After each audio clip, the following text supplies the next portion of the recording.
Hello. When Anna was in birthday comes and people be waiting. If I say, you don't say, I do what we are going to happy birthday. Something wrong. Whatever you will get it. So is the God. His love is everlasting. And his voice said, he said, my waters cannot quench love. Many waters, I don't care how much you try to quench that love of God, you can't quench. But his love is everlasting. It pours every day and every day and every day. You turn around, you turn your back on him, and he's still there loving you. Yes. Like our marriage love, you get up mad and then next morning be happy. He ain't like that. He don't know on or off here. Yeah? He always on. And he don't forget birthdays. Yeah? He remembers us. That's important. Love is the strongest, this is the strongest word used in the country, in the world. And most of the time, it's misused. Some people like they say, you tell me, oh, you tell me you love me, okay, I love you. Do I mean it? Hey? You just want to hear it. But I don't mean I mean it, Pastor. That's where it comes from. God, he wants you to express your love. In your giving, in your worship, in your time of service to the kingdom of God. That's important. Love, I say love is the strongest motivation in the world. I have seen bumper stickers that say, I love you, Jesus, pump you now. Yeah? I honk. But the sticker say honk. Huh? But you really love God. Yeah? What the last time you been to church? You don't say you love God, but you don't been to church for a year. No? Last day of the year, you come in preaching, sit down in the back there. Yeah, Pastor, you're preaching. And I see you no more until the next year. And you can't hold that, man. But let's go. Let's go. Let's go on. But David said, neither will I offer unto the Lord my God of what the cost me nothing. It cost me something. You love me, I can show you I love you back. But it costs God to send his son into this world. It cost him. Because the day of his cruise is dead on the cross. But doctors on the earth, God was hurt. You have a heart too. That's why David expressed this thing. Cost me. Someone should put a sticker that says, if you love Jesus, pay your tithes.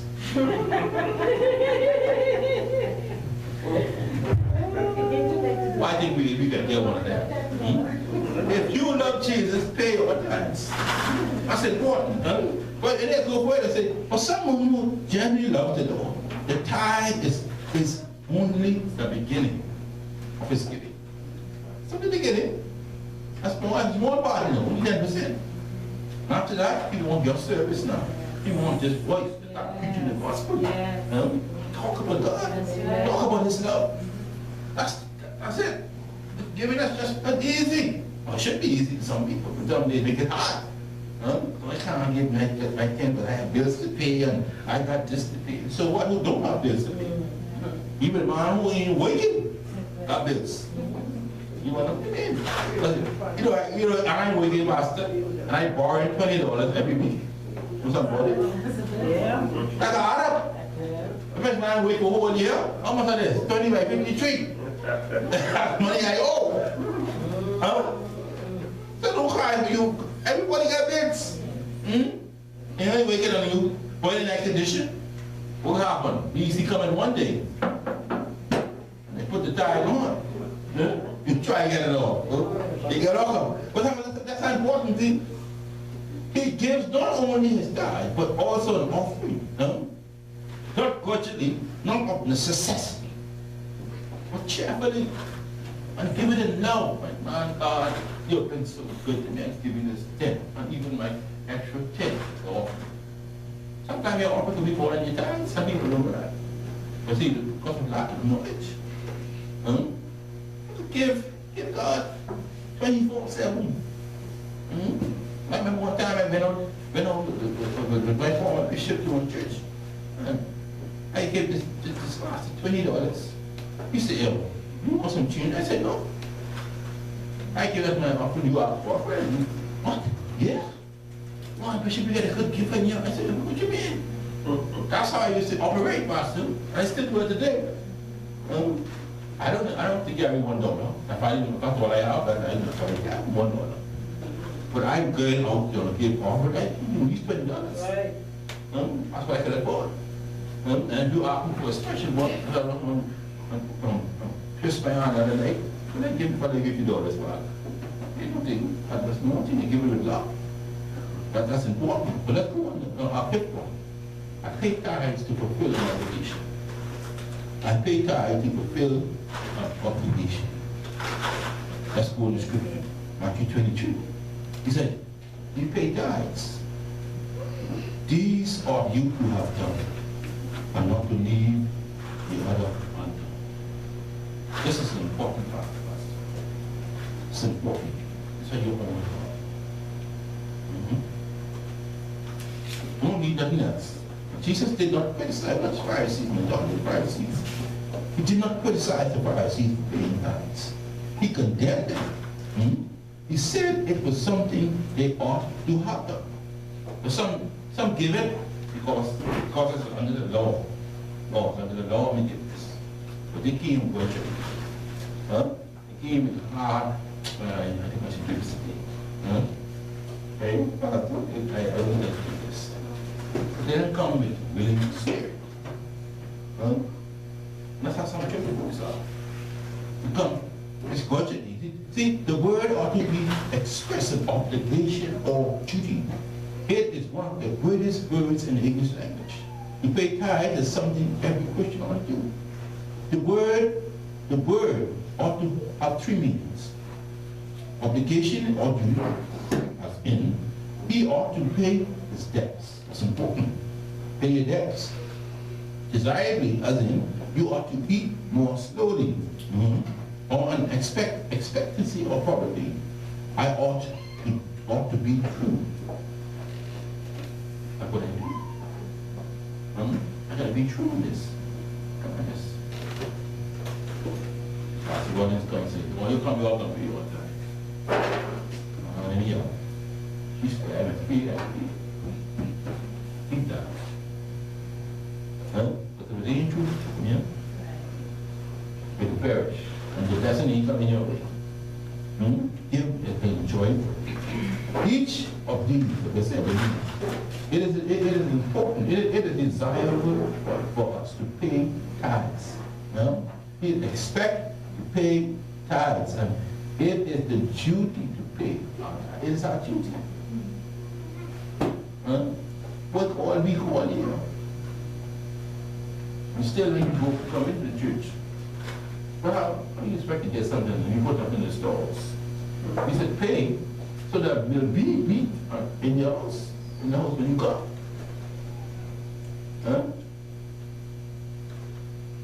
And easy. And when someone's sick, I didn't even have to if I go and I buy something, I can carry them. And easy, that man, I'm more than But I give it from my heart, I know what I'm not going to need. That's important. Let's go on. 6 point. I pay my tithe to escape condemnation. Wow, that's a strong word. I pay to get my protection from God. So I will not be condemned. I will not allow the enemy to come and eat up all of my resources. Let's go Malachi 3. We'll see. With a man or a God, yet I could go on. In other words, the question was, guess what? The Israelites were paying enough. But like I also said, they were paying not 10%. Some were paying 5%. Some were paying 3%. Some were paying 1%. One but I can't afford to pay. Right, making $300, I can't afford to pay $20. I can pay $20. That's why the question is, can a man or a God? Check the story. You see the true story, that's what it's all about. How sad it is that people who are honest in business to the bank, the store, the government, and we're not paid. What belongs to God? This is how it is. We take our loans, practice it every day. Money goes straight. We tell you no, straight to the bank. But when it comes to God, well, I ain't get enough today. And this month, I got to catch him with something else. That's what we don't. No. That's why I had a question. Sometimes people beat around the bush, or whether they are paying or giving their tithes. You ask them a question, boy, I know, I think so. What do you mean you think so? You should know it's going to. You should know if it's going or not. You should know whether you paid or not. That's important. So let's go on here. Where was that? That's the sixth point? Yeah. He said, the tithe is the Lord's, and he expects us to pay it to him. At the same time, he does not receive it until we give it to him. Imagine God had make it, the minute you get your money, he come down and take it from you. You won't go down with it, yeah?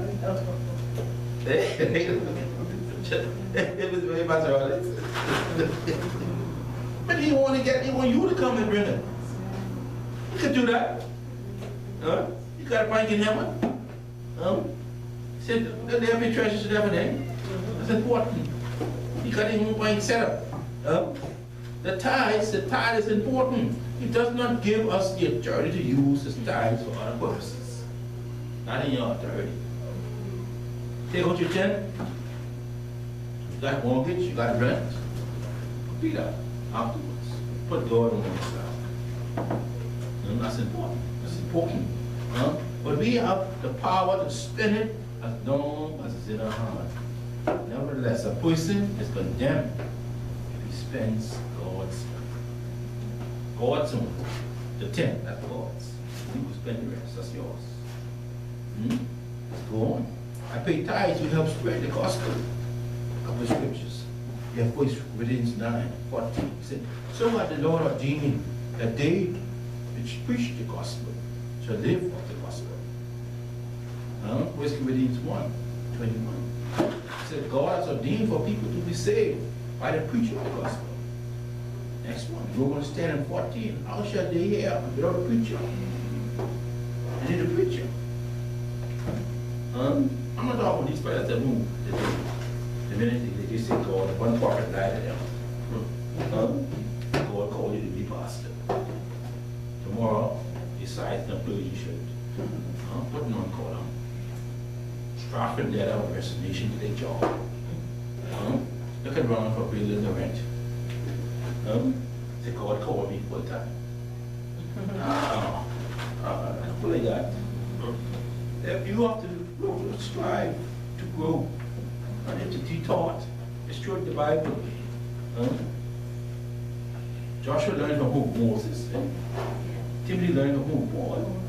There are other teachers. They learn. They sit underneath somebody who's been there, done that. That's important. Let's go further on. He said, tithing is God's way of supporting the ministry.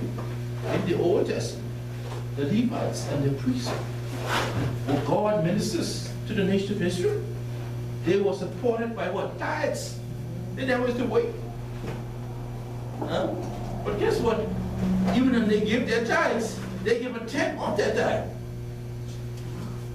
You see how they honored God. They wasn't corrupt. When we got it, he said, look over them. In the New Testament, God has called people to minister in the gospel. These ministers can be more effective if they do not have to provide for their livelihood or shouldn't go to work for someone. Sometimes you have to work. You have no titanic ministry or evangelistic, we use that word, evangelistic ministry. Where you have to be there 24/7. It's important. Yet, God's plan is for those who preach the gospel to live by the gospel. When God inspired Moses to write that the people should not put a muzzle on the rocks that lay what? As well as kill preacher. Kill them softly. You want to preach to you all day, all night, 24/7. But when he asks you for a bottle of milk, we can't afford that. Huh? According to these man, God was not as concerned with the ox, or as he was with the principle that a David should receive his livelihood from his book.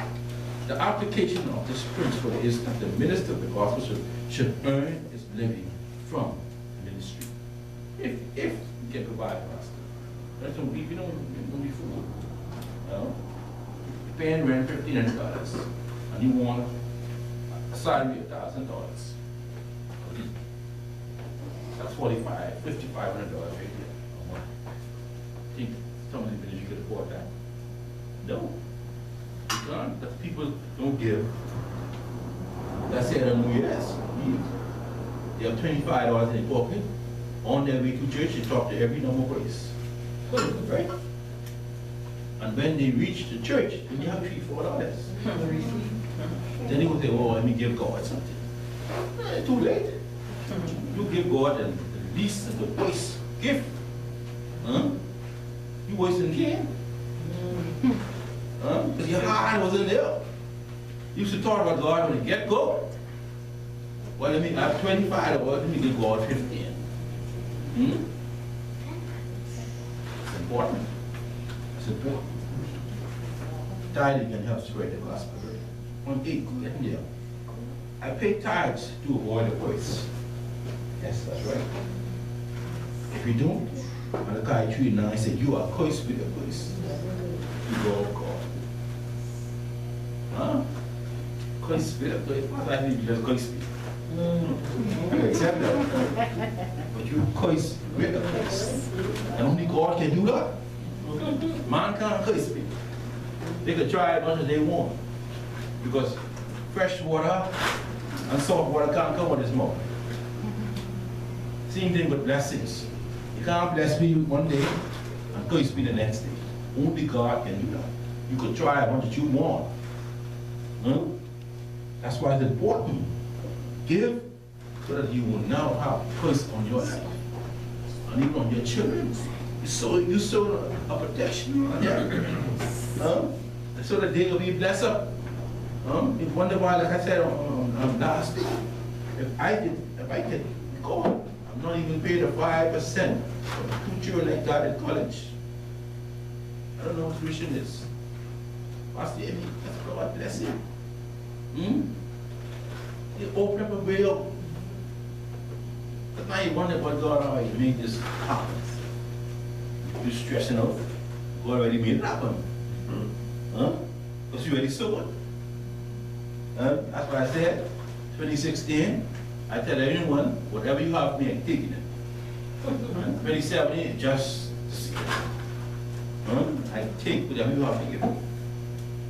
I ain't here with you, and I ain't gonna beg you for it. You have to give me break. That's important. Because with the quiz. You cannot get out, I like this piece there. You cannot outgive God. You cannot out-squeeze him either. How are you trying to squeeze God? I think I'll get away with this. Instead of paying 10, I pay 8. Huh? You cannot squeeze him like that. You buy your 10. That's easy. That's all it is. Some people put their money into a big bag of holes. The guy wanted to put 6. I always used to tell you the little girl on a walking box. See, she's walking and all the soil dropping off. So some of our money dropping. Because we have things that mess it right. That's important. They do not give God his tithe, but they eventually spend the money on something else. Car broke down. Oh, any medical bill. Because don't forget, you curse now. You curse. I ain't talking about who pay. Sometimes sickness they come upon us generally. But someone who they can't pay attention, sick all the time, keep moving. When you move left one bit, you move right one half. You just curse right up because you fail to give. Huh?